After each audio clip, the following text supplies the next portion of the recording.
विद्यार्थी मित्र हो, आपण भूगोल विषयाच्या प्रास्ताविक पासून विषय प्रवेश असेल, त्याचबरोबर त्याची उत्पत्ती असेल, व्याख्या, व्याप्ती, स्वरूप यावरती बऱ्यापैकी चर्चा केलेली आहे। त्याचबरोबर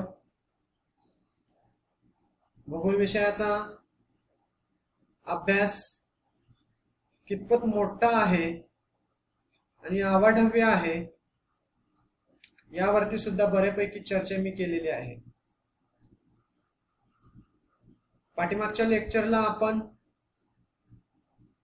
भूगोलाच्या शाखा यावरती चर्चा करत होतो। त्यामध्ये प्रमुख दोन शाखा मानल्या जातात, त्या म्हणजे मानवी भूगोल आणि प्राकृतिक भूगोल, आणि इतर शाखा याचाही बऱ्यापैकी आढावा आपण घेणार आहोत। मी सांगितल्याप्रमाणे तशा एकूण शाखा 85 स्वरूपाच्या आहेत, परंतु त्या 85 स्वरूपाच्या शाखा दोन शाखांवरतीच अवलंबून आहे, त्यामध्ये मानवी भूगोल आणि प्राकृतिक भूगोल। प्राकृतिक भूगोल याच्या उपशाखाचाही मी थोडक्यात आढावा घेतला होता। त्यामध्ये भूरूपशास्त्र, हवामानशास्त्र, सागरी भूगोल असेल म्हणजे सागरशास्त्र असेल, त्याचबरोबर मृदाशास्त्र असेल, जैविक भूगोल असेल, पर्यावरण भूगोल असेल, ज्योतिर्विज्ञान भूगोल असेल, यावरतीही मी थोडक्यात बोललो होतो। त्याचप्रमाणे मानवी भूगोलाच्या शाखा पुढील प्रमाणे आहेत। त्यामध्ये ऐतिहासिक भूगोल असेल, सामाजिक भूगोल असेल, सांस्कृतिक भूगोल असेल, त्याचबरोबर राजकीय भूगोल असेल, आर्थिक भूगोल असेल, लोकसंख्या भूगोल असेल, आणि शेवटी जे आहे ते वसाहत म्हणजे अधिवास भूगोल। वरील तीन शाखेवरती मी थोडक्यात माहिती सांगितली होती आणि मी असेही म्हटले होते की पुढील लेक्चरमध्ये ज्या राहिलेल्या शाखा आहेत त्या शाखेवरती मी चर्चा करेन। आता मानवी भूगोलामध्ये राजकीय भूगोल ही एक अनन्यसाधारण महत्वाची शाखा आहे। राजकीय भूगोल म्हणजेच पॉलिटिकल जिओग्राफी, यामध्ये बऱ्यापैकी लोकसंख्येचा सुद्धा भाग मोठ्या प्रमाणात येतो। जरी लोकसंख्या भूगोल ही शाखा वेगळी असली तरी राजकीय भूगोलाशी त्याचा निकटचा संबंध आहे। राजकीय भूगोलामध्ये सीमा क्षेत्राचा सुद्धा मोठ्या प्रमाणात अभ्यास केला जातो। म्हणजेच उदाहरण सांगायचे म्हटले तर तुमचे सध्या पृथ्वी स्थानावरील लोकेशन काय आहे, तर तुम्ही स्वतःच्या गावाचे नाव सांगता, परंतु तसे न सांगता उदाहरण म्हणून औंधमध्ये राहणारे जे विद्यार्थी आहेत त्यांचं लोकेशन सांगायचे म्हटलं तर आपण पृथ्वीवरती, आशिया खंडावरती, भारत देशावरती, त्याचबरोबर भारत देशामध्ये महाराष्ट्र राज्यामध्ये आपण सातारा जिल्ह्यात, त्याचबरोबर सातारा जिल्ह्यामध्ये खटाव तालुक्यामध्ये औंध या गावामध्ये राहत आहोत, किंवा औंध या गावामध्ये आपलं वसतिस्थान आहे। म्हणजेच सांगायचे म्हटले तर यामध्ये सीमेचा बऱ्यापैकी भाग येतो। आपल्या गावाची सीमा असेल किंवा जिल्ह्याची सीमा असेल, याशिवाय राज्याची सीमा असेल, या सीमेचा संपूर्णपणे अभ्यास राजकीय भूगोलामध्ये केला जातो। किंवा भारत देशातील संपूर्णपणे राज्यांचा अभ्यास यावर सुद्धा मोठ्या प्रमाणात भर दिला जातो। पुढील महत्वाची जी शाखा आहे ती आर्थिक भूगोल म्हणजेच इकॉनॉमिकल जिओग्राफी किंवा इकॉनॉमिक जिओग्राफी। आता भूगोलाचा अर्थशास्त्राशी काय संबंध, तर व्यवसाय अतिशय महत्वाचा आहे. व्यवसायातून निघणारे उत्पन्न कशा प्रकारचे आहे, व्यवसायाला किती विभागामध्ये विभागलेले आहे, म्हणजे प्राथमिक व्यवसाय असेल, द्वितीयक व्यवसाय असेल, तृतीयक व्यवसाय असेल आणि चतुर्थक व्यवसाय असेल. अशा प्रकारच्या चारही व्यवसायांचा अभ्यास आर्थिक भूगोलामध्ये केला जातो. काही व्यवसाय हे कच्च्या मालावर विसंबून असतात आणि त्यावरती प्रक्रिया करून पक्क्या मालात रूपांतर केले जाते व त्याला योग्य आणि मोठ्या प्रमाणात किंमत मिळवून दिली जाते. या संपूर्ण घटकांचा अभ्यास आर्थिक भूगोलामध्ये केला जातो.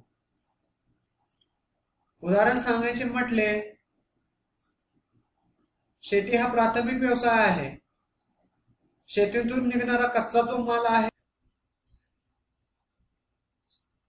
शेतीतून निघणारा जो कच्चा माल आहे, त्या कच्च्या मालाची प्रक्रिया करण्यासाठी कारखानदारी अतिशय महत्वाची असते. या संपूर्ण घटकाचा अभ्यास आर्थिक भूगोलामध्ये केला जातो. उदाहरण घ्यायचे म्हटले तर शेतीमध्ये उत्पादित करणारा ऊस हा प्राथमिक व्यवसाय आहे, तर त्यावरती प्रक्रिया करून साखर बनवणे हा कारखानदारीचा भाग आहे, म्हणजेच तो तृतीय व्यवसायामध्ये मोडला जातो. अशा प्रकारे या संपूर्णपणे घटकांचा अभ्यास आर्थिक भूगोलामध्ये केला जातो. पुढील जो घटक आहे तो लोकसंख्या भूगोल. लोकसंख्या कोणत्या भागामध्ये किती प्रमाणात आहेत, लोकसंख्येचे वितरण कशा स्वरूपाचे आहे, या संपूर्ण घटकाचा अभ्यास लोकसंख्या भूगोल या शाखेमध्ये केला जातो. उदाहरणार्थ दरीखोऱ्यामध्ये लोकसंख्या ही विरळ स्वरूपाची असते, तर ज्या ठिकाणी मूलभूत घटक संपूर्ण अवलंबून आहेत किंवा संपूर्णपणे मूलभूत घटक मिळत असतात, त्या ठिकाणी लोकसंख्या ही दाट स्वरूपाची आहे. म्हणजे थोडक्यात लोकसंख्या भूगोलामध्ये किंवा लोकसंख्या भूगोल या शाखेमध्ये लोकसंख्येचा अभ्यास केला जातो. शेवटचा जो यामधला घटक आहे किंवा शेवटची जी उपशाखा आहे ती म्हणजे वसाहत किंवा अधिवास भूगोल. मानवाचे वसतिस्थान, मानव कोणत्या ठिकाणी राहतो, मानवाचं वसतिस्थान कशा स्वरूपाचे आहे, त्यांचा अधिवास कशा स्वरूपाचा आहे, त्यांना जगणारे लागणारे संपूर्णपणे मूलभूत घटक कोणकोणते आहे, याचा संपूर्ण अभ्यास वसाहत अधिवास भूगोलमध्ये केला जातो. वसाहताच्या वेगवेगळे प्रकार पडतात, म्हणजेच ज्या ठिकाणी सर्व सुविधा मिळत असतात त्या ठिकाणी वसाहत ही मोठ्या प्रमाणात असते किंवा वसाहत ही दाट स्वरूपाची असते. अशा प्रकारे मानवी भूगोलाच्या उपशाखा आहेत. या संपूर्ण घटकांचा आढावा मी खोल स्वरूपामध्ये पुढील लेक्चरमध्ये घेणारच आहे. म्हणजे ज्याप्रमाणे आपण ऑब्जेक्टिव्ह किंवा छोट्या छोट्या बेसिक गोष्टीचा अभ्यास करणार आहोत, त्याप्रमाणे सिलेबस द्वारा आपण संपूर्ण ऑब्जेक्टिव्ह घटकाचा अभ्यास करणार आहोत. तसेच मानवी भूगोलाच्या आणि प्राकृतिक भूगोलाच्या उपशाखांचा अभ्यास आपण या लेक्चरमध्ये केलेलाच आहे. तर भूगोलाच्या ज्या महत्त्वाच्या शाखा आहेत त्याची क्रमबद्ध किंवा सुसंबंध पद्धतीवर आधारित कशा प्रकारच्या आहेत ते थोडक्यात आपण पाहूया.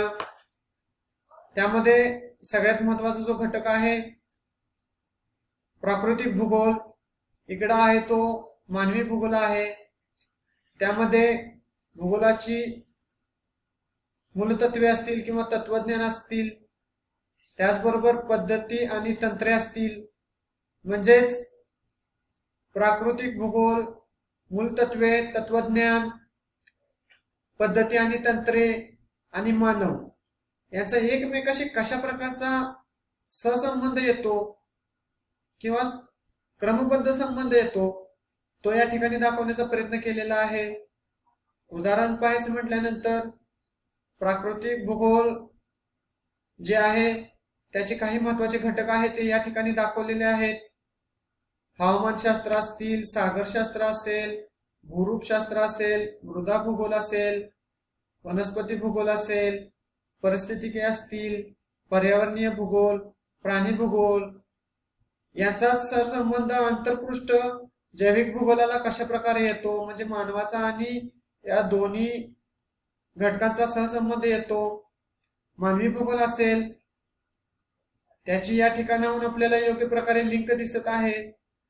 त्यामध्ये सामाजिक सांस्कृतिक असेल, लोकसंख्या आणि वसाहत असेल, अर्थशास्त्र असेल, इतिहास असेल, राज्यशास्त्र असेल, ग्रामीण भाग असेल, नागरी भाग असेल, मानवाचा कृषीचा सहसंबंध असेल, पर्यटनाशी त्यांचा काय सहसंबंध आहे, पायाभूत सुविधा कोणकोणत्या आहेत, उद्योगधंदे, व्यापार आणि वाहतूक, सेवा या सर्व गोष्टींचा अभ्यास हे मानवी भूगोलामध्ये होत असतो.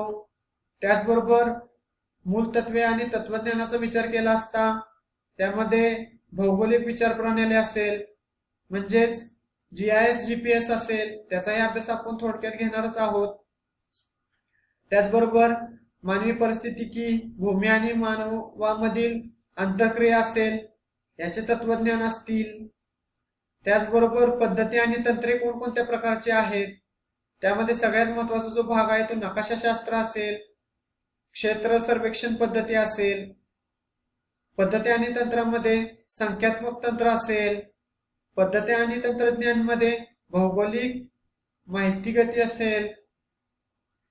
त्याचबरोबर यांचा संबंध भौगोलिक माहितीशी संबंध दूरसंवेदन असेल म्हणजेच रिमोट सेन्सिंग असेल, औद्योगिक माहिती प्रणाली म्हणजे GIS असेल त्यालाच आपण जॉग्राफिकल इन्फॉर्मेशन सिस्टीम म्हणत असतो. त्याचबरोबर पृथ्वीस्थितीय प्रणाली असेल, GPS असेल, स्थानिक माहिती प्रणाली असेल, LIS असेल, म्हणजेच या सर्व घटकांचा अभ्यास या भूगोलाच्या शाखेमध्ये केला जातो. आणि या सर्व ज्या शाखा आहेत त्यांचा एकमेकाशी कसा सुसंबंध आहे हा दाखवणारा छोटासा नकाशा म्हणजे छोटीशी आकृती आहे. यातून तुम्हाला असे स्पष्ट होईल की भूगोल या शाखा एकमेकांमध्ये कशा प्रकारे गुंतलेल्या आहेत आणि एकमेकांना मदत करून कशा प्रकारे यांचा अभ्यास उंचवट्यावर नेण्याचा प्रयत्न करत आहे. म्हणजेच या ठिकाणी शाखेची सुसंबंध मांडणी आपल्यापुढे मी दाखवलेली आहे. अतिशय सोप्या पद्धतीची आहे ही. पुढील लेक्चर पासून आपण संपूर्णपणे आपला जो सिलेबस आहे महाराष्ट्र लोकसेवा आयोगाचा त्यानुसार बेसिक गोष्टी म्हणजे इयत्ता 5वी पासून भूगोल विषयाचे पुस्तकातील ज्ञान आपण घेणार आहोत. 12वी पर्यंतचे संपूर्ण पुस्तक म्हणजेच 5वी ते 12वी पर्यंतचे संपूर्ण पुस्तकांचा अभ्यास आपण थोडक्यात करणारच आहोत. त्याचबरोबर त्यामध्ये असणाऱ्या बेसिक गोष्टी कोणकोणत्या आहेत त्यावरती आपण बऱ्यापैकी चर्चा करणार आहोत. विद्यार्थ्यांना समजेल असे मार्गदर्शन करण्याचा मी प्रयत्न करणार आहे. काही गोष्टी आहेत ज्या समजल्या नाहीत, समजल्या नसतील तर ननवरे सरांच्याकडून माझा कॉन्टॅक्ट नंबर घ्या व मला कॉल करा, जेणेकरून आपले जे प्रश्न असतील त्या प्रश्नांची योग्य प्रमाणे उत्तर देण्याचा मी प्रयत्न करेन. धन्यवाद.